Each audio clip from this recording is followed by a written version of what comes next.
professor John Nash e il professor Aumanne.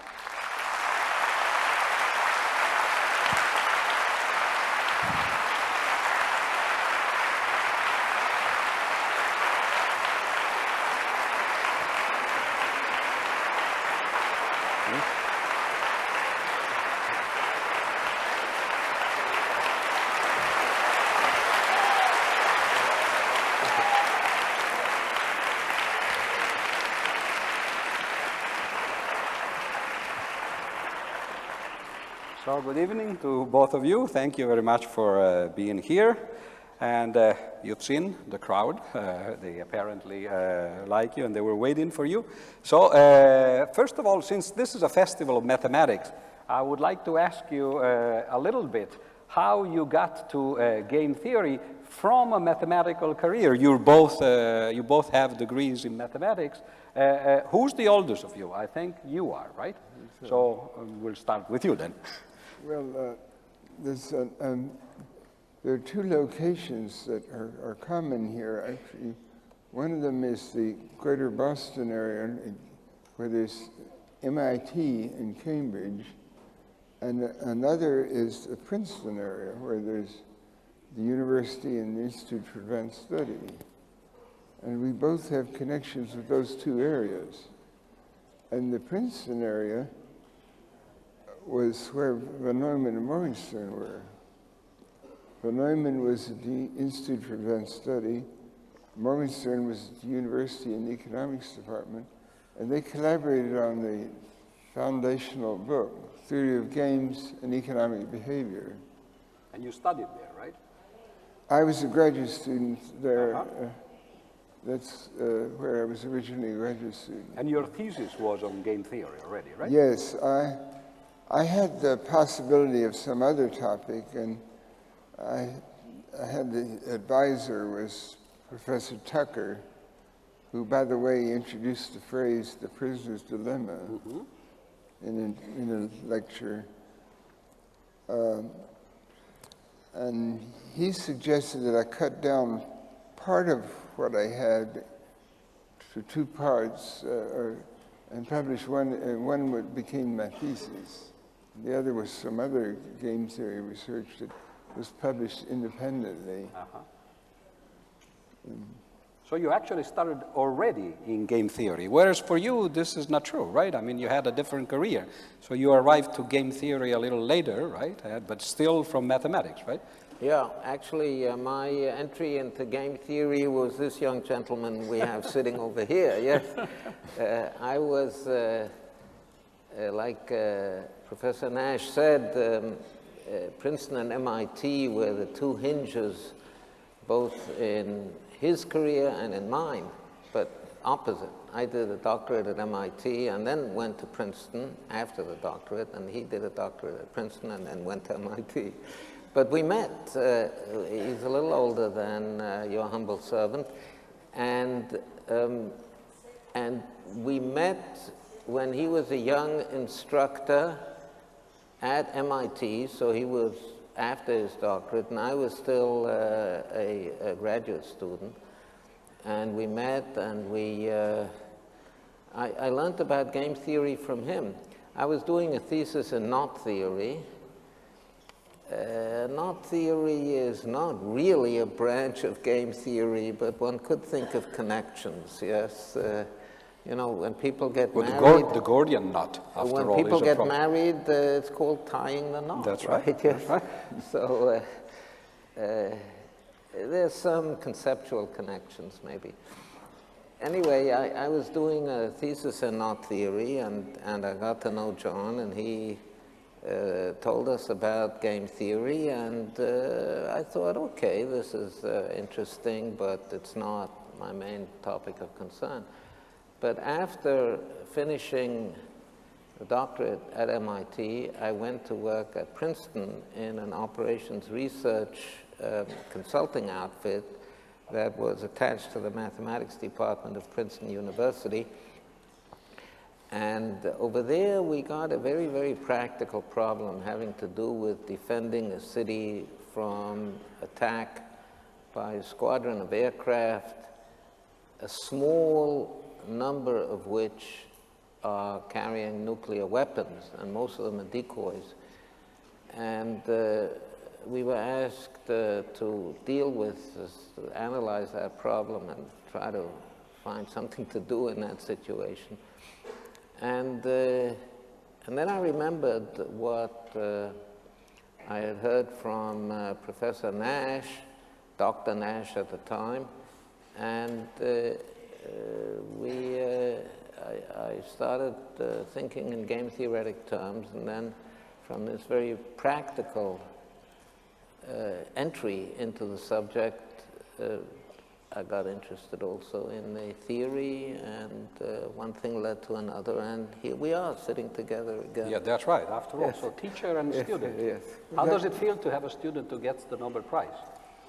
Well, it's of course a great thing for a teacher, but I don't think I can completely count it. Him as a student. Right? There's a sort of contact and some influences. You learn from colleagues and other people who are graduate students, but you can't quite count it if someone learns from you in an informal basis, or if they even read something you've written. Your papers and things. Yes, because they might read something else, and what it's the same. But what he said reminds me of the Rand Corporation. And that was Cold War game theory. Did you work at the Rand? For Rand, right? For a few summers, right? I did go there 3 different summers.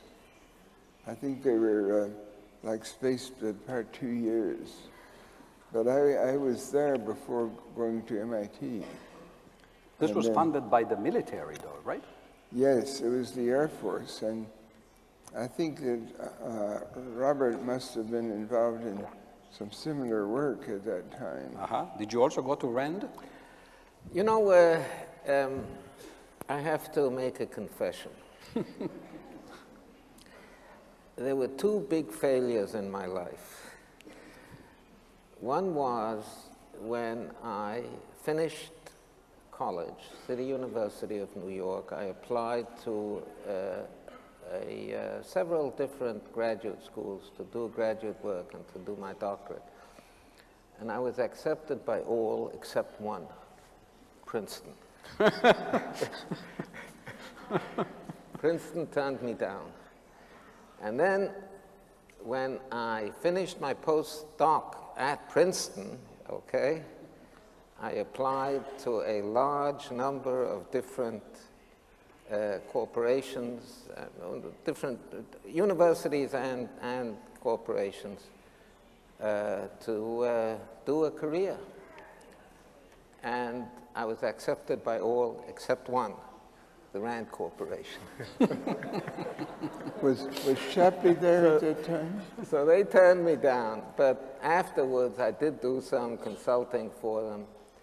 And yeah, I did do some You know what? Let me tell you a story about the Rand Corporation. In the summer of 1967, just after the Six-Day War in the Middle East, I came to the Rand Corporation about 2 months after the war. And you know, that war was extremely hairy, extremely hairy. It was touch and go. And if it wouldn't have been for the grace of God, you wouldn't see me sitting here. Now, this is always true in any case, right? Yes. In general. Huh? Well, but in specifically about the Six-Day War. We had a lot of, you see. You were in the military at the time? No. I was, if it wouldn't have been for the fact that the Egyptians stupidly left their planes on the ground at the beginning of the war, then their Air Force would have overwhelmed ours, and the war would have gone differently, and literally you wouldn't see me here, okay? But they did leave their planes on the ground, and we destroyed their entire Air Force, within 1 hour of the beginning of the war, and that turned the tide. So it could have been different. Now, when I came to the Rand Corporation, and let me add, the period leading up to the war, there was a very, very great tension. I was really worried, really, really worried. Anyway, when I came to the Rand Corporation in August, this was in June, these military types over there said to me, you know, the generals, they were walking the corridors of the Rand Corporation, they said to me, Bob, we were never worried about you. Yeah, we knew that you people would come out on top. So I said to them, if I would have been sitting in Santa Monica and you would have been sitting in Jerusalem, I wouldn't have worried about you either. Right. So why don't we start talking about this game theory, which has been going around in our talk. And what would be your definition of game theory today? And what was it in the class that you taught when Bob was sitting there as a student? Well, I didn't teach game theory until, I think, a later time when I was at MIT. I was there a few years, mostly teaching calculus. And there came a time when I taught from a book by Luce and Rafa. And I think that book wasn't out until a little later in the 50s. 57. Yes, so that was a good book, and I liked it because they were more sympathetic to my contributions to game theory, and it wasn't. So they were already in the book in 57, your contribution? Yes. It so immediately it wasn't digested, just zero sum and.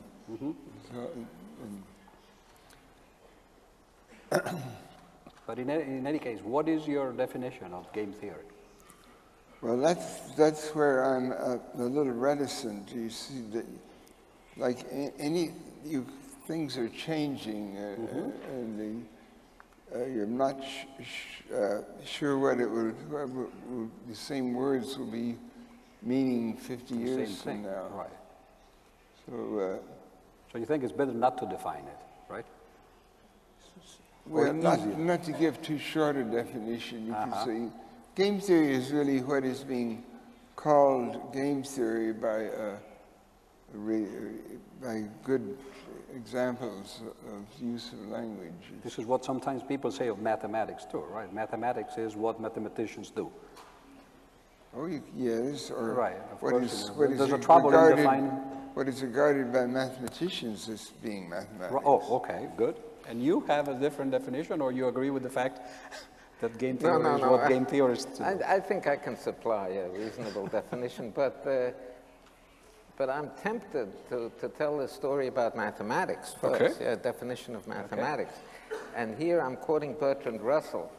Bertrand Russell said that mathematics is a subject where A, we don't know what we're talking about, and B, we don't know whether what we're saying is true. Okay?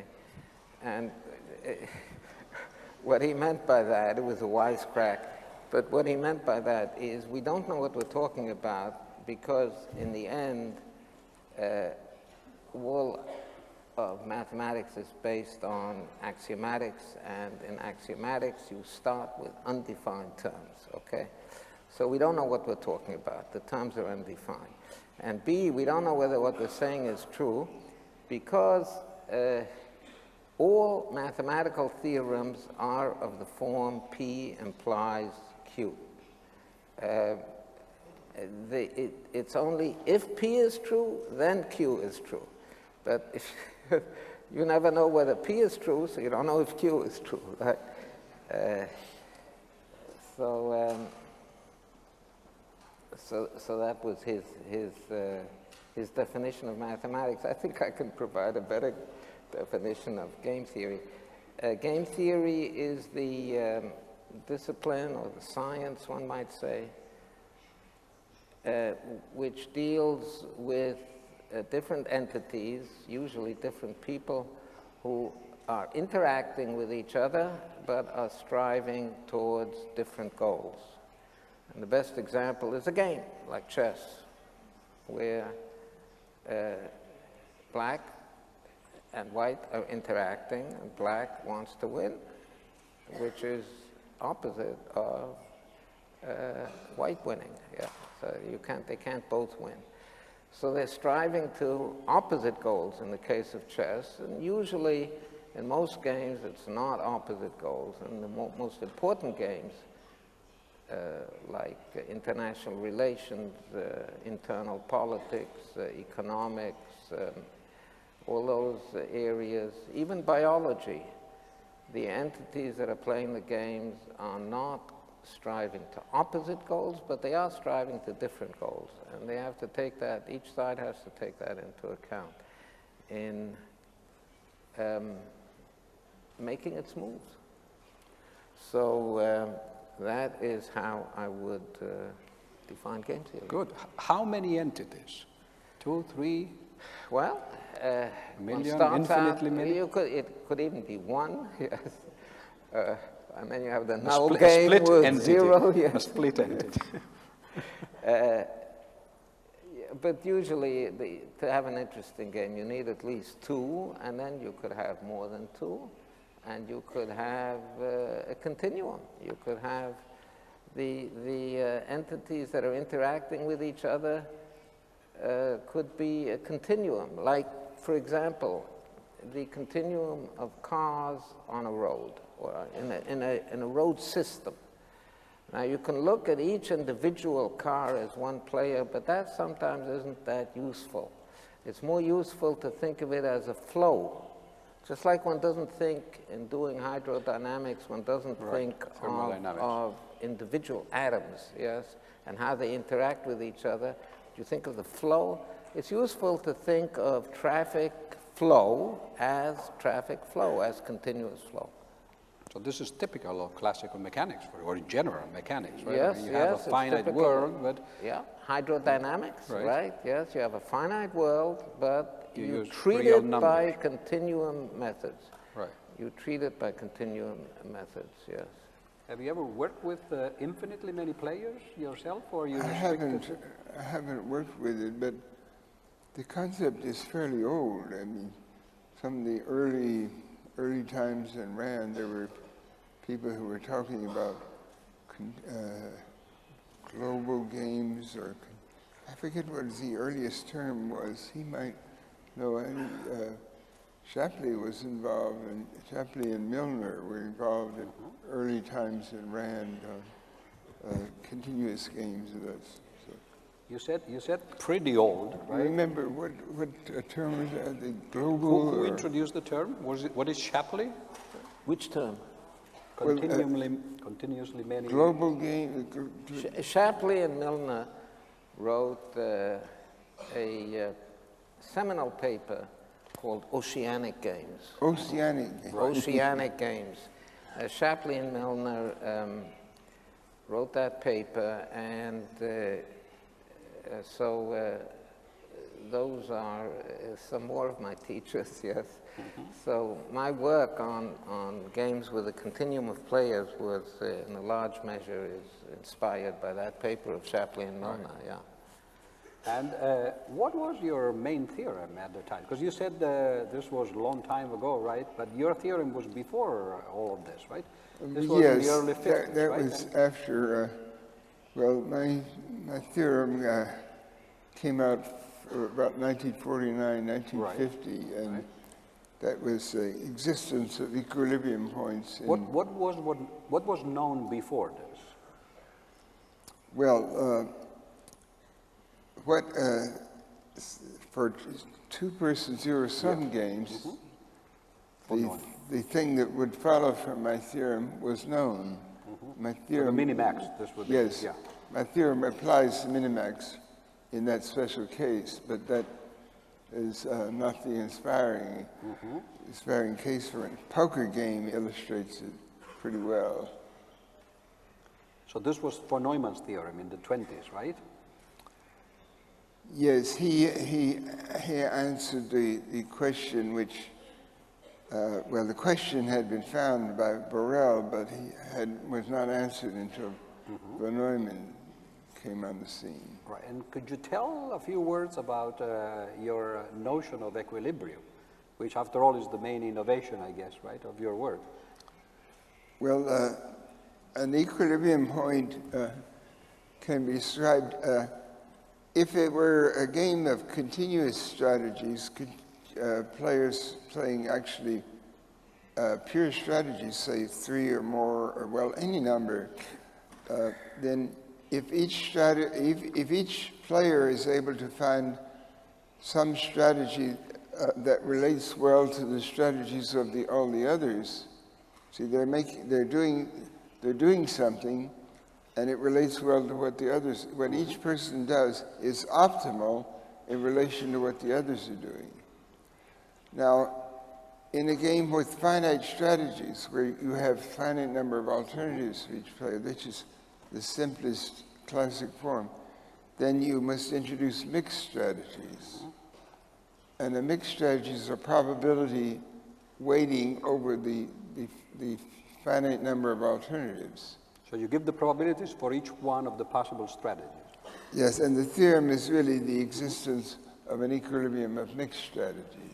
For finitely many persons, right? For finitely many persons, and each person have finitely many alternative pure strategies. And this, of course, is for a single game, right? Well, that is, you play it once, right? Oh, yes, it is. It's thought of as being played once, but it is equivalent, which I did remark in the thesis, it's equivalent to a sort of mass action phenomenon where the mixed strategies are equivalent to an average behavior, an average behavior description. If there's a population of players, population of individual sub-players corresponding to each player position, then what they're doing, if they may be describable statistically. So this would be the behavior that a certain percentage of players actually has, right? Well, it's described in terms of a mixed strategy, where the mixed strategy is an assignment of probabilities to the pure strategies available to a player, so that the total adds up to 1. As always with probabilities, right? Well, yes, if you consider everything, the complementary possibilities. It's a little difficult to rush it out, you know, but the stock market is a good example. If you had a finite number of types of players that were playing the stock market in a given type, all were the same, there might be there could be an equilibrium when they would be buying or selling and so on, all interacting. The way you interact to that market, you don't see who the other players are you're interacting with directly. Right. You go through a broker of some sort, and if you win, someone else is losing, but that's party is sort of far away. But in the long term, though, you could all be winning. There would be inflation or profits and so on. Well, the reason I was asking whether it was a single game is because, of course, I wanted to come to your contribution, which is repeated games, right? Yeah. What changes in the picture when instead of playing a game once, you actually played finitely many or infinitely often? Yeah, I'll respond to that right away, but I wanted to put in my 2 cents about this conversation on mixed strategies and the finite number of players. Actually, is something very interesting, and which is typical of continuum of players. Yes, if you have a continuum of players, then under certain rather weak conditions, you don't need mixed strategies. You can do it with pure strategies. Yeah, exactly because of what Professor Nash was saying, because of this mass action effect. Yes, and then when you express the mass action, in other words, mass action means a continuum of players. Okay. And you can actually express this precisely, and then you get, under wide conditions, You get the existence of an equilibrium in pure strategies when you have a continuum of players, okay? And is there a translation from, for example, games with finitely many players and mixed strategies too? Yes, because you can represent the finitely many as types, just like Professor Nash was saying, okay?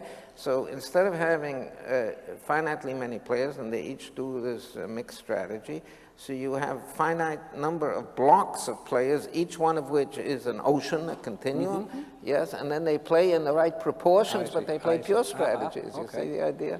Yeah. So, so that is how that works. But let me get back to your question about repeated games. A repeated game is a situation where you take the same game, let's say, it doesn't have to be 2 players, it could be any number of players. But let's, just to fix ideas, take 2 players, and you have these 2 players playing the same game again and again, let's say week after one game a week after week, again and again. And of course they remember what they did, what the other player did, and what they themselves did in the previous stages. And it turns out that when you apply Nash's idea of equilibrium point to the repeated game, so you consider the whole big, long repetition as one single game, and then you look at the Nash equilibrium points of that game, then you get some very interesting effects. Very, very interesting. It's a whole theory in itself, and it's mathematically rather deep. But one of the main principles in that theory is that it's much easier to get cooperation between the players when you have repetition than in a one-shot game. It's much easier to get cooperation. Now, of course, you're not going to expect cooperation in what we call a zero-sum game, right? So you're not going to get cooperation in a zero-sum game until, you know, you can repeat it until you're blue in the face. You're not going to get cooperation there. But in a game which is not zero-sum, like, for example, Professor Nash mentioned the prisoner's dilemma, there and the prisoner's dilemma is famous for its having this crazy character where the players could gain by cooperating, but they do not, and they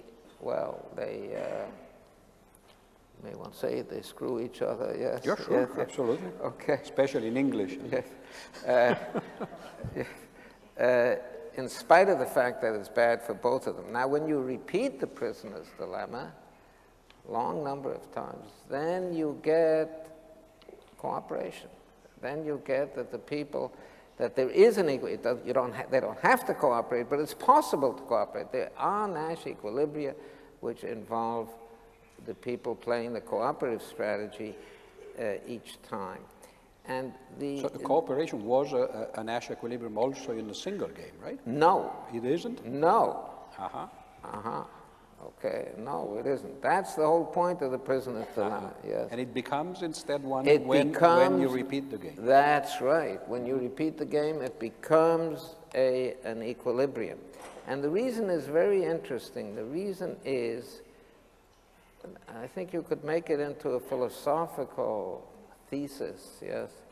The reason that people cooperate with each other is something which isn't very nice. It's not nice.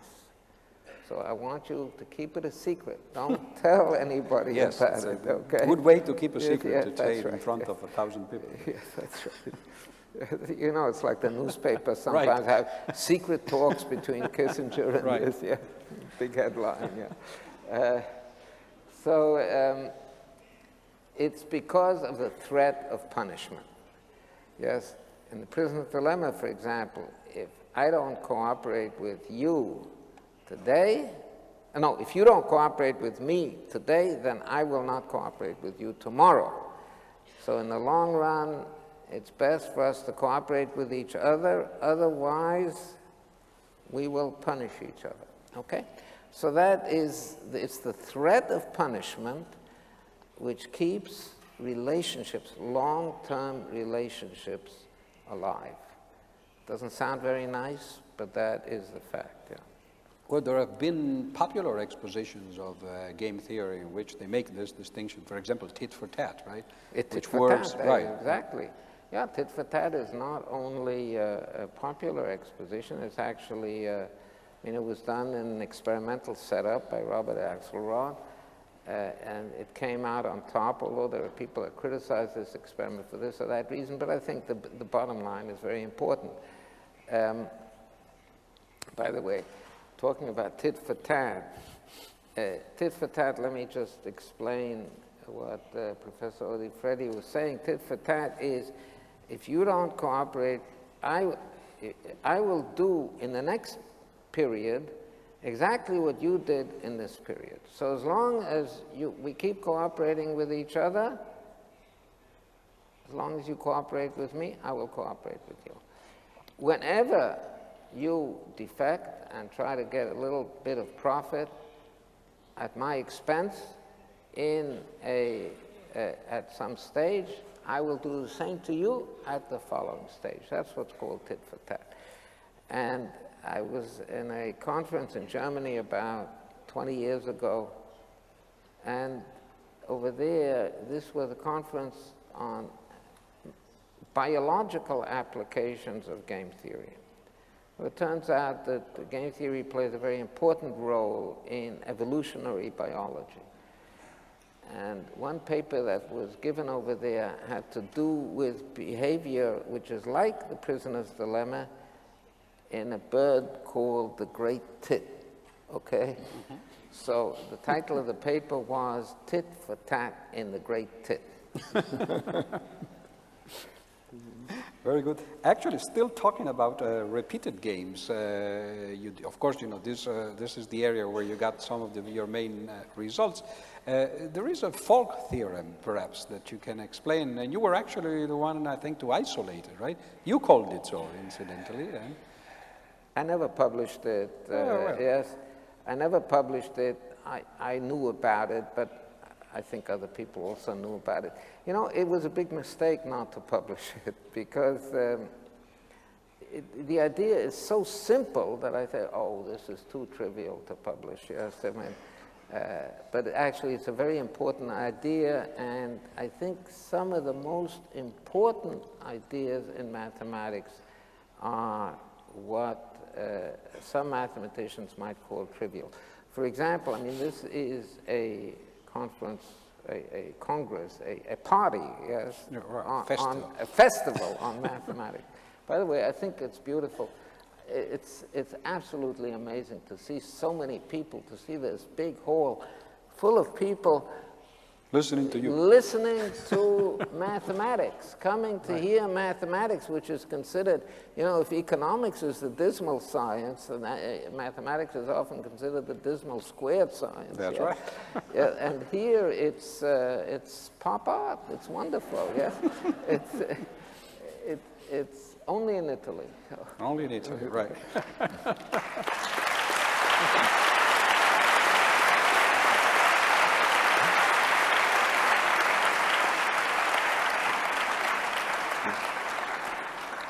So an example of something which most mathematicians would consider trivial today is the diagonal method, Cantor's diagonal method, which proves that the real numbers are not enumerable. The cardinality of the reals is more than Aleph null. It's not enumerable. And this is very simple, actually. It's a beautiful idea, but it's very, very simple. In fact, even at the time, people attacked him. They said, this isn't mathematics, yes. And in some sense, they were, I think most mathematicians today would also call this a trivial remark. But it is very profound. It forms the basis for a lot of modern mathematics. It forms the basis, for example, for Gödel's theorem and things like this. So this is an example of something which is simple but profound. And I think the folk theorem is also simple but profound.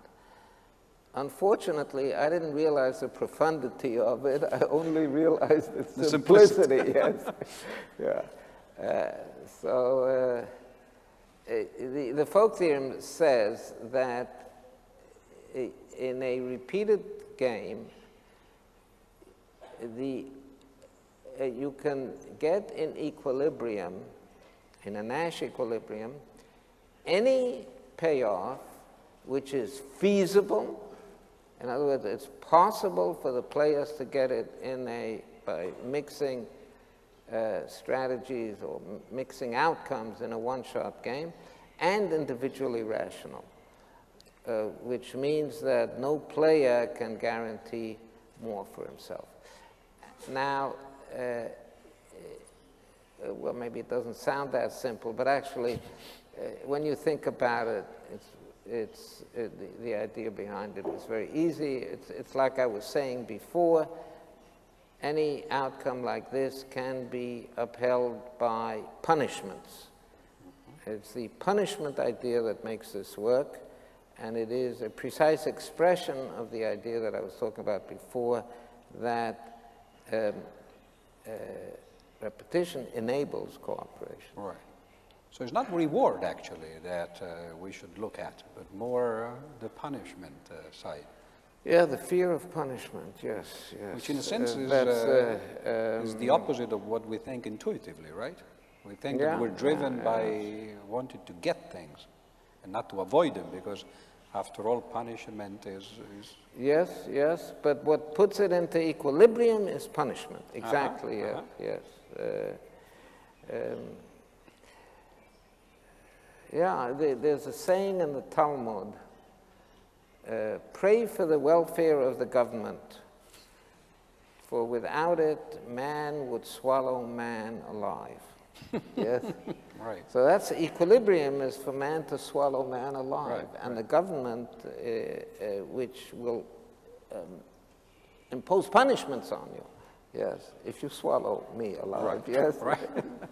is what keeps you nice to me. Right, right.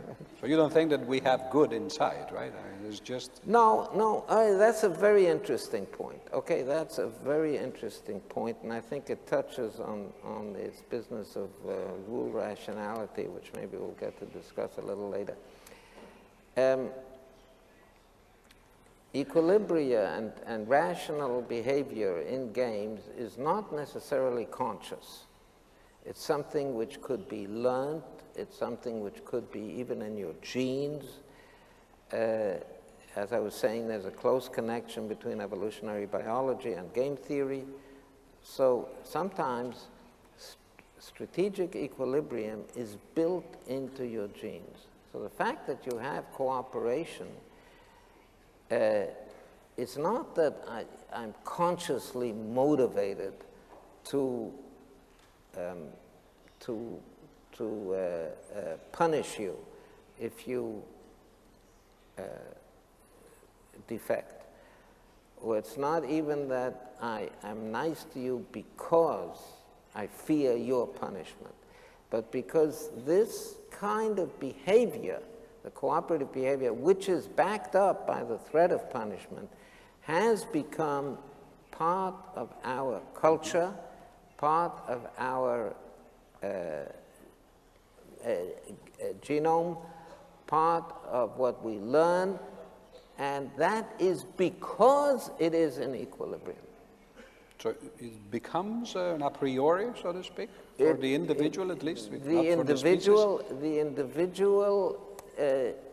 individual learns it, or in fact acts that way because of his genes, yes. But if it would not be in equilibrium, yes, it wouldn't be stable, right? So it would not. Yes, then there would be a mutation which brings it away from those genes, or somebody would say, "Hey, I learned this, but maybe it's not such a good idea." Yeah. So it could either be a biological genetic mutation, or it could be what Richard Dawkins calls a mimetic mutation. Yes. But in fact, the way we do it doesn't involve those things because it is an equilibrium, and those mutations will fail. Okay? So what keeps it in equilibrium is the threat of punishment, but it's not, it doesn't have to be explicit. Okay? So it'll be like and we don't have to think in those terms. We don't have to think in those terms. We think the way we're educated, the way our genes tell us. That's how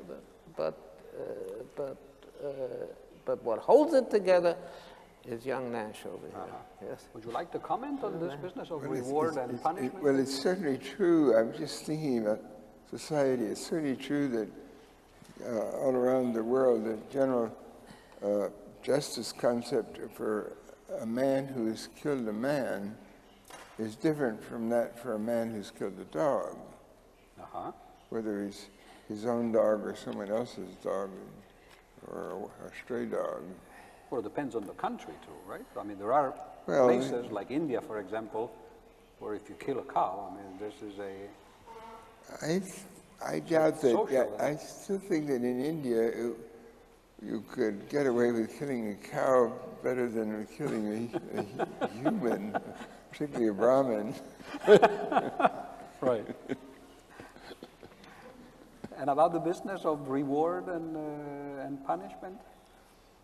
Well, I agree on this evolutionary. So that I'm using the repeated games myself to theme in some current research where I have been running into difficulties. But the idea is to try to study three-player cooperation and some analogy to how two-player cooperation could be studied, some models and things, trying to reduce it to the non-cooperative, the self-interested behavior of individual players.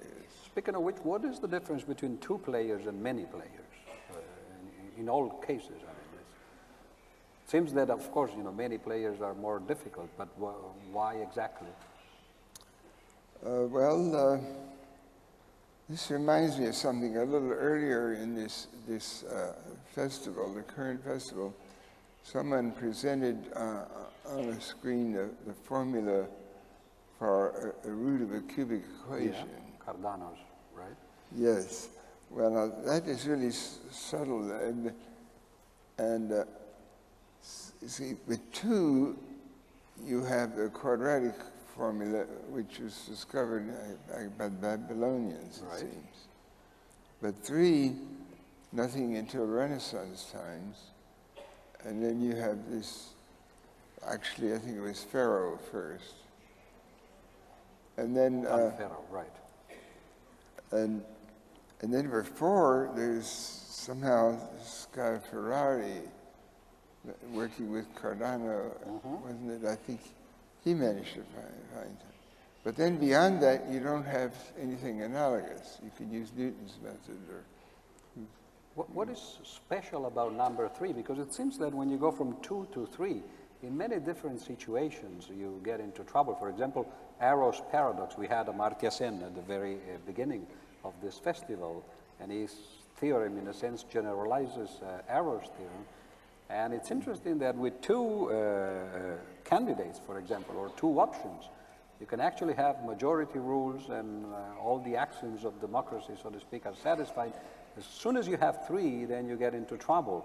And it's the same thing with markets, apparently. You do have equilibrium when you have two. Well, the cutoff between many or a few come to different places. Game theory, it seems between 2 and 3. But it may be possible that we find something where we get a good theory for 3 and 4 is outside. But you don't think there's anything special with 3? It's not known yet. Certainly not. Actually, von Neumann in 1928, actually it's an inconsistency with the book later on, but he seemed to think that he had solved 3-person games, and maybe 4-person games, but not beyond that. Not behind, But then when Theory of Games and Economic Behavior comes out, this is gone. But and then there's a different theory for games of more persons. Could I suggest Sure. a fundamental difference between two and bigger numbers? Yes. Okay, which is very relevant to game theory. You see, in two-person games, you can have what's called two-person zero-sum games, where the interests, like I was saying before, are directly opposite, and there's no point in cooperation. It's impossible to cooperate.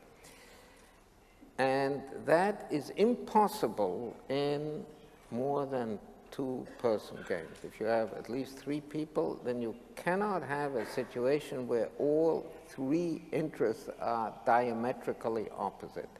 And to think of that in geometric terms, think of 2 points that are 180 degrees apart, or two directions, 180 degrees apart. Okay, like this, two directions. Now, you cannot have three directions that are all directly opposite each other. It's impossible. You should come to see the Escher's exhibition. Then you'll probably change the... Yeah, maybe Escher could have it, yes. But...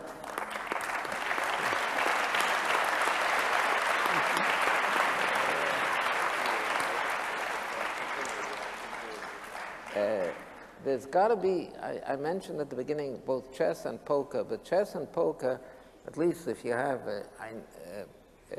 von Neumann Morgenstern had a simple two-person poker game, but poker game isn't very interesting with two people. Usually you have more than two people, and then it's impossible to have opposite interests, yes? You don't, not all the players can have opposite interests to each other. And also there's a possibility of cooperation, right? I mean, exactly, yes, right, exactly. You can play together with somebody against somebody else, which you cannot do. Precisely, yes. John was involved in analysis of a simple three-person poker game. Way back in the 50s. Yeah, so I think that's you can have two people who are opposite each other. And there's something else also in the other direction. And that is that you can have, with two people, you can have full cooperation with no possibility for sub-coalitions that will plot against the third person, yeah? Maybe that's the reason why marriages, or not only marriages, other relationships also are between two people, yes? Well, not always. Not always. Not in every well, society. but then you have a problem, right? Well, I don't know. But then you have a problem, yes. No, but I don't mean unruly situations. But for example, there are places where there's polygamy, for example. Then there's a problem. Oh, okay. Well, there's not an equilibrium, yes, right? It's not an equilibrium. Yes. You know, in Hebrew, there's a word for a co-wife, yes? Yes. All right? And it is my sorrow. Yes? Yes, in other words, when a man has two wives, like Jacob had 4 wives, okay? Each one of the wives calls the other wives my sorrow. Oh, that is understandable. That is the official term for the word. That's a meaning of the word sorrow is the other wife. Yeah, but not for the husband. We have this game over here, and it's not a simple cooperative venture. Right. Yes, that is what I'm saying. It's exactly what I'm saying. You're giving a very good example of what I'm saying. It's not a simple cooperative venture, whereas with 2, it's a simple cooperative venture. So we have we have the difference between 2 and n greater than 2 illustrated at both ends of the spectrum. One in the totally competitive side, in the zero-sum side, and one in the totally cooperative side. Until now, we've been talking about so-called classical game theory, which is pure rationality, perfect information, and so on. But of course, these notions or these assumptions have been criticized, and there are lots of work that deals with other approaches. So could we comment maybe on these approaches to enlarge, so to speak, the picture? For example, what about complete versus incomplete information? Well, that is an old topic, of course, really. Actually, this issue came up when I was studying a simple three-person poker game. In principle, the classification of the information, because one player would have knowledge about, would not have knowledge about the hand of the other player, but he wouldn't have knowledge about his own hand, and he had knowledge about what he was doing. It came up when there was a simplification of the description of the strategies, and it turned out that a simplification was possible if the players had complete memory, had non-decreasing information about their own game theory. There was a term, I forget the term for it, but then Harold Kuhn, who was one of the colleagues at Princeton in my time there, he went into an analysis of this non-forgetting of information. Perfect recall is the term. And of course, some Nobel prizes have been awarded, I think, a few years ago, right, to Spence and Stiglitz, for example, for work in this direction, right? So working with incomplete information. Well, actually, the pioneer of incomplete information is John Hassani. Yeah. So let me the Nobel Prize with you. Let me make a distinction over here between imperfect information, which is what John was talking about, and this is the big contribution of Harold Kuhn in sort of laying the foundations for the theory of games of imperfect information. Imperfect information is simply where you don't know what the other players are doing. So they make some move, and you have to make your move when you don't know what the other people did. And one example of a game that is not of that kind is chess. In chess, everything is open and above board. And there's another game called Kriegsspiel, where the players make moves, but they make them on two separate boards, and they don't see the moves that the other side is making, and they only get hints from a referee who sees both boards. Incidentally, this is where game theory really started from, right? I think in the 1800s, right? Kriegsspiel was one of the... it used to be played by the officers of of the German army. Apparently, this is the way they actually trained. That's interesting. Yeah. That's interesting. That's interesting. I didn't know that. The name is German. So, anyway, that is an example of a game of imperfect information where you don't know what the other side is doing. But there's another more fundamental incompleteness, one might say, and that is where you don't know what the payoffs are for the other side. So you don't know what they want, yes? Yeah. You don't know what it is that they want, yeah? Like international terrorism, exactly what is it that they want? We should try to find that out before we, continue this particular game. Now, what is it that they're striving for? And not only don't we know in many cases what the goals of the other side are, but also we don't know whether they know our goals and so on. So there's a sort of a big haze around this all. And for many years, it was very, very difficult to analyze. And Luce and Rafer, which Professor Nash mentioned, that very important seminal book, which was published in 1957, sort of threw that out as an unsolved question, how to formulate that. And this was solved by John Hassani in a very important trilogy of papers that was published in Management Science in 1967, 10 years after Luce and Rafer. And he really made sense out of this. So this is regularized it, and he got the Nobel Prize for that in '94. Yeah. On the 50th anniversary of the publication of the games and of the von Neumann-Morgenstern theory of games and economic behavior, the Nobel Prize was shared between Professor Nash, John Hassani, and Reinhard Seltner. Yes. So and that Nash got the prize for that. Sorry, Hassani got the prize for that contribution. We already know what Nash got the prize for. So that is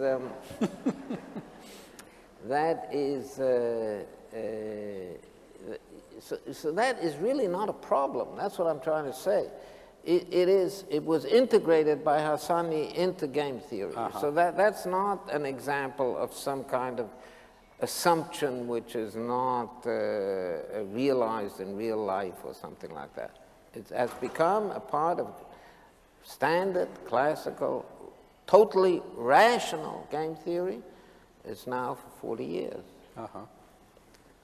But you said you just talked about real life, right? And of course, in recent years, there's been another Nobel Prize given to Kahneman and Smith for a different thing, right? So behavioral economics.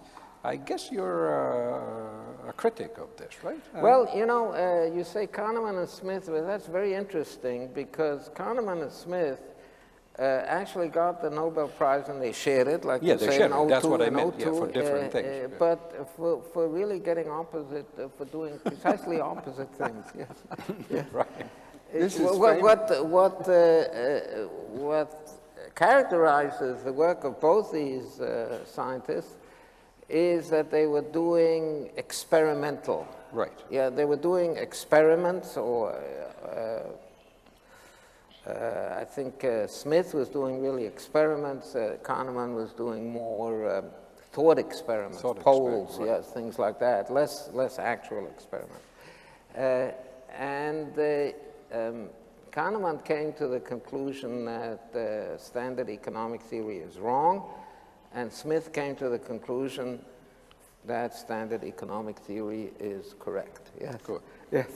So there we had these two people who shared the Nobel Prize, and really, I think not so much for their conclusions, but for the method that they introduced, for introducing experimental method. Before that, or before that work started, not before the prize, before that work got going, people, when looking at the real world, especially in economics, they looked at data, yes, at economic data, not at experiments. So both Smith and Kahneman said, hey, let's devise some kind of... I don't have any argument with Smith, of course, yes. I do have a bit of an argument with Kahneman, and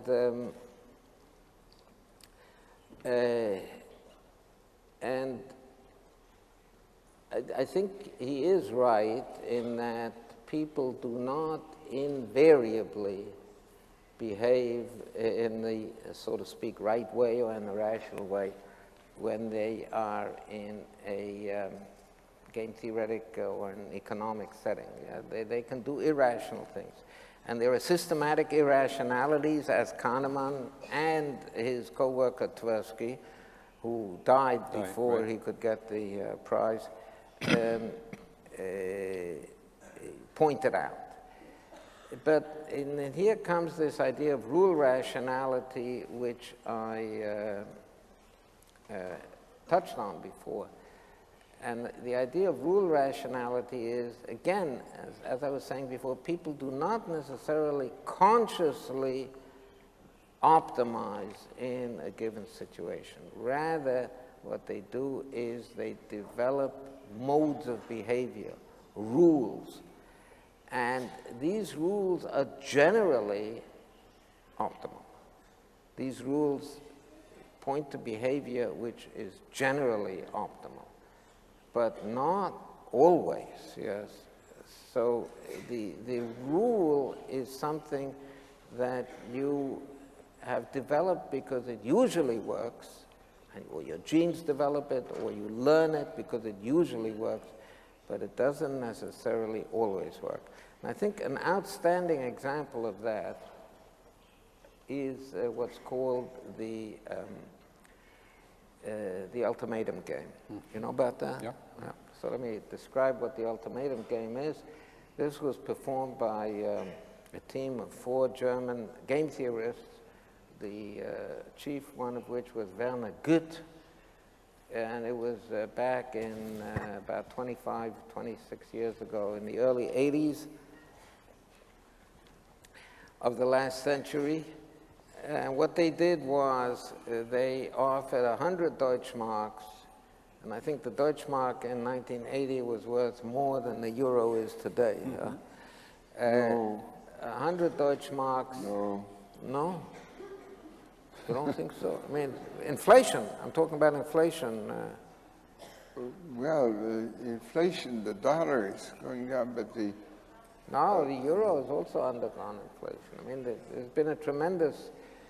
Well, we can check our facts about that. I maintain my position until I'm proved wrong. Which So will we have 2 probably Nobel be Prize winners not in agreement even here, right? yeah, that's right. Anyway, it's a lot of money, yes. 100 euros, 100 Deutschmarks at the time for the subjects who were students, probably not too well-to-do, was money. And the way this was conducted was that 2 students had to divide 100 Deutschmarks in any way that they could agree on. But if they didn't agree, then nobody got anything. Now, these students did not sit face to face, and they did not see each other, they did not know each other. They entered and left the building by different exits and entrances, and they never got to know who the other one is. And the way the game was conducted was that there was one offerer and one responder. And the offerer would make an offer how to split this 100 Deutschmarks, and the responder would say yes or no on a computer. That's all. That's all he could say, yes or no. And if he said no, nobody got anything. If he said yes, then what the offerer offered was carried out. Now, it seems to make sense in this game for the offerer to offer something to the responder, like 1 Deutschmark or 10 Deutschmarks, yes, 5 Deutschmarks. Yeah. Because he would figure that the responder would, why walk away from 10 Deutschmarks? Yeah. If he walks away from it, he walks away from it. That's the end. The game was for both. Right. For both. But that's not how it turned out. Yeah. That's not what the results were. The results were that by far the most of the offers were approximately in the range of 65 to 35, something like that. And those that weren't, those that were considerably below, let's say 80 to 20, were actually refused. So people would walk away from 20 Deutschmarks. A poor student would walk away from 20 Deutschmarks. Imagine how much beer you could drink for 20 Deutschmarks. Yes. So they would walk away from it. And it doesn't make any sense, because it makes sense to turn down an offer like that when you're face to face with the other person, and you don't want to accept an offer like that because you get the reputation of being a sucker, right?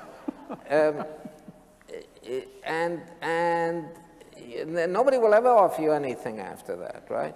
So you have to put on but not in this situation, you see. In this situation, there's no reputation to develop. So in this situation, why not take the 10 Deutschmarks and drink your beer?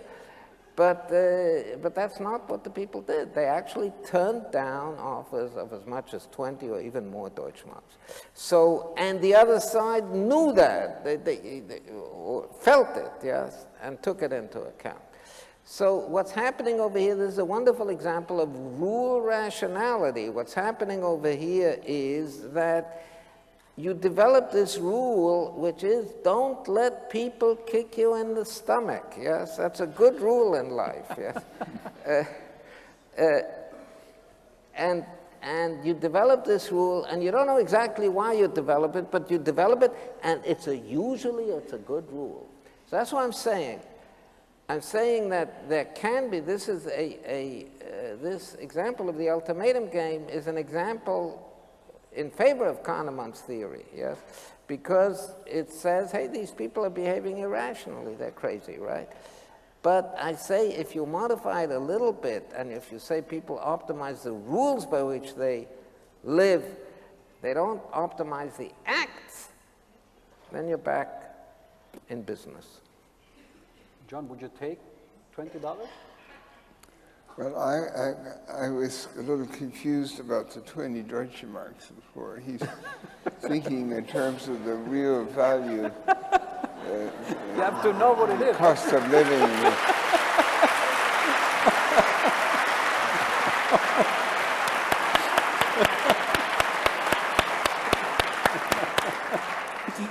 So we've been touching about theory and variations on it. And in the end, I'd like to talk about some of the applications of game theory.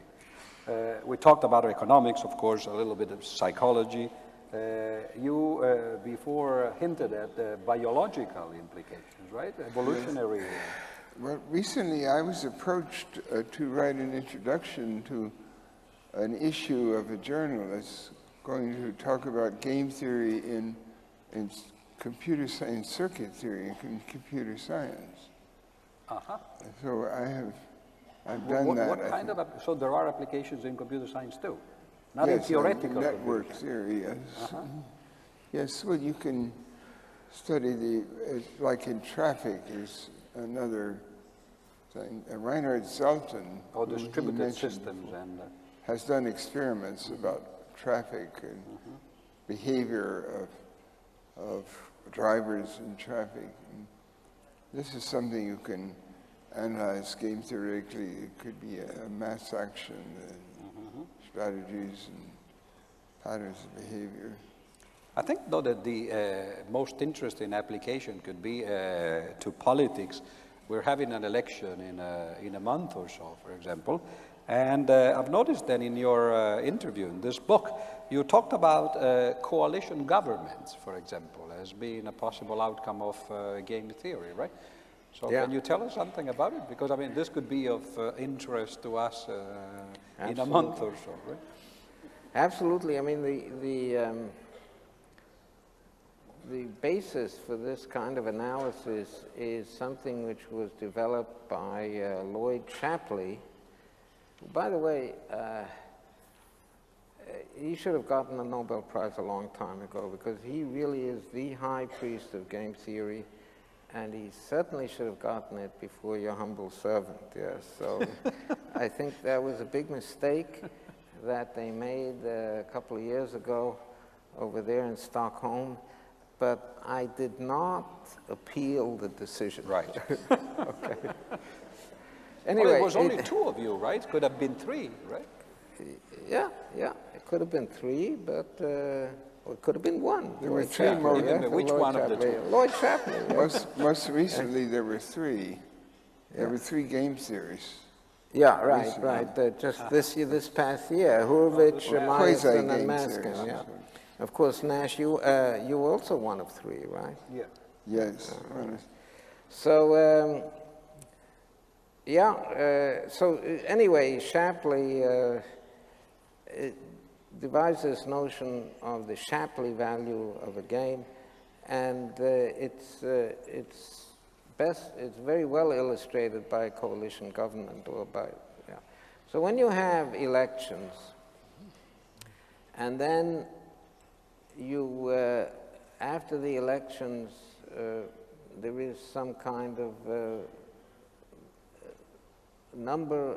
there's some kind of picture of the parliament.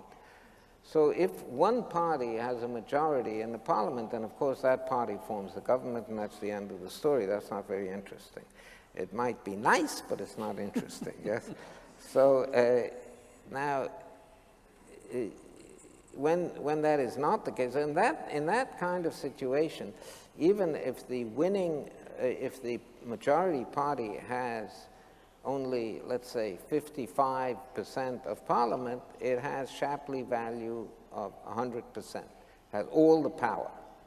Okay, now let's take a look at a different situation where you have one large party, let's say a party which has about 1/3 of parliament, and all the rest is spread among several small parties. Then that large party has a disproportionate share of the power of the Shapley value. Like when there's 1/3, when the party has 1/3 of parliament, it has half the power, okay? Now, the interesting thing happens when you have a situation like we have in Italy now.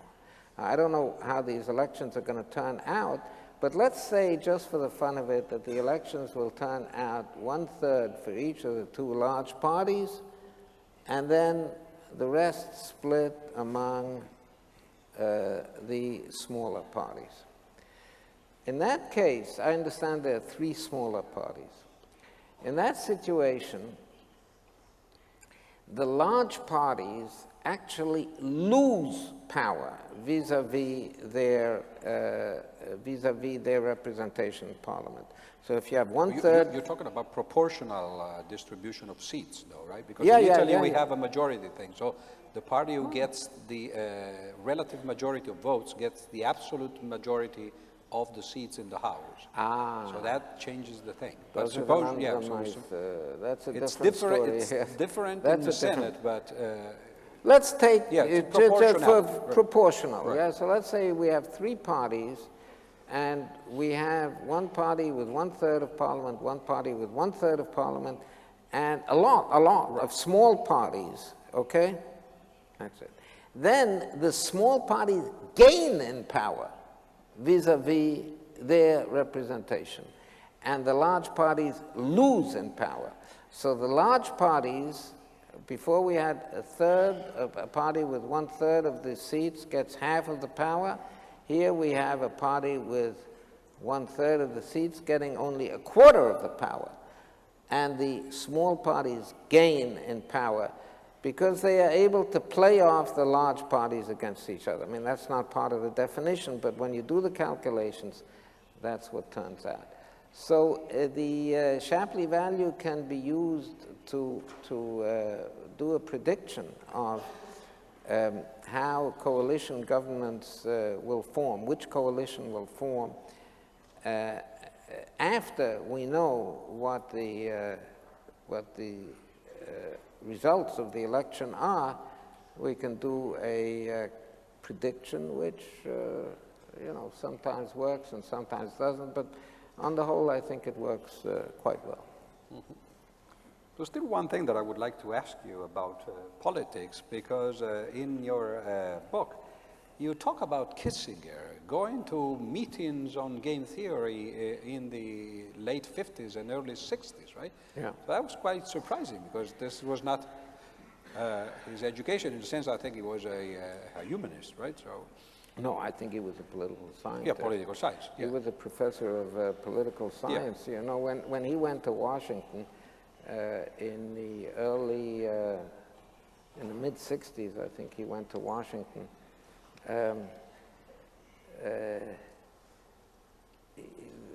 People asked him, well, you know, what is it that made you leave Harvard right. and go to a filthy place like Washington. So he said, I couldn't stand the politics at Harvard. So that was Kissinger. Yeah, no, Kissinger came from political science, and in fact, he was part of this group of people, which also involved Herman Kahn and others, who were into the strategic elements of the Cold War, the first strike business, and you know, there was something very interesting that went on in the early 60s. I remember that. There was a craze of building fallout shelters in the United States. People started building, you know, the Cold War was a very serious thing, and most of you people in the room are too young to remember that, but it was a very, very serious thing. And especially in 1963, it was with the Cuban Missile Crisis. I mean, really, I think there was a serious possibility of the world coming to an end right there. So it was a very serious thing. Now, in the early 60s, there was this craze of building fallout shelters in the United States. And the Russians took this as a very aggressive move. Now, you ask yourself, how can a fallout shelter be considered an aggressive move? But when you think about it a little bit, you see why they thought they were right. If you build a fallout shelter, then you make yourself less vulnerable to attack by the Russians. By making yourself less vulnerable, you make it more likely that you will attack them, right? Because you're less afraid of a counterattack. So this is a little bit of game theory, and it's this kind of reasoning which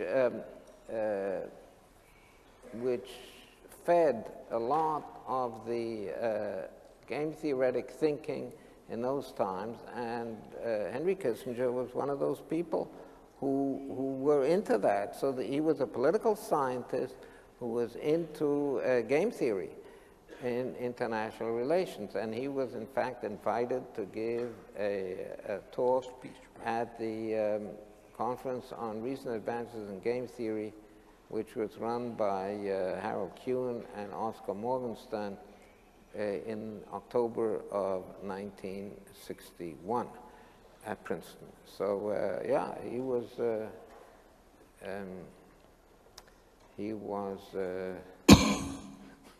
there. Yeah, he was a game theorist. He was a political science game theorist. I see that our time is coming to an end, so maybe you'll have the last word. And since we've been broadening our concern, you ever use or used game theory in your practical life to determine what action you should take?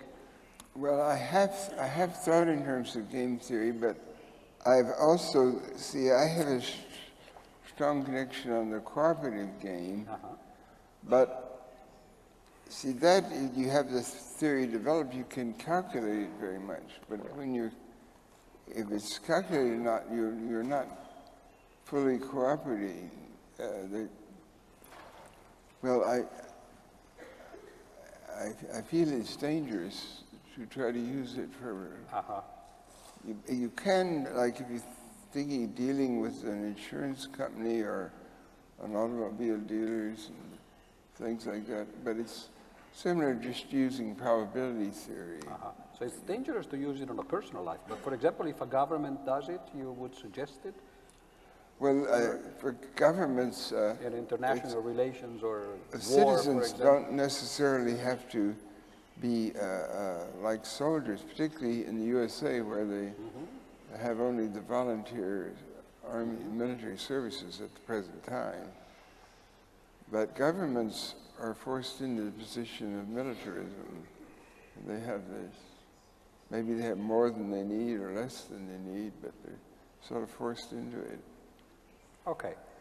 I think it's 5:30, so we have to get ready for the last lecture by Professor Dyson. So I thank you both very much, and hope to see you again. Thank you.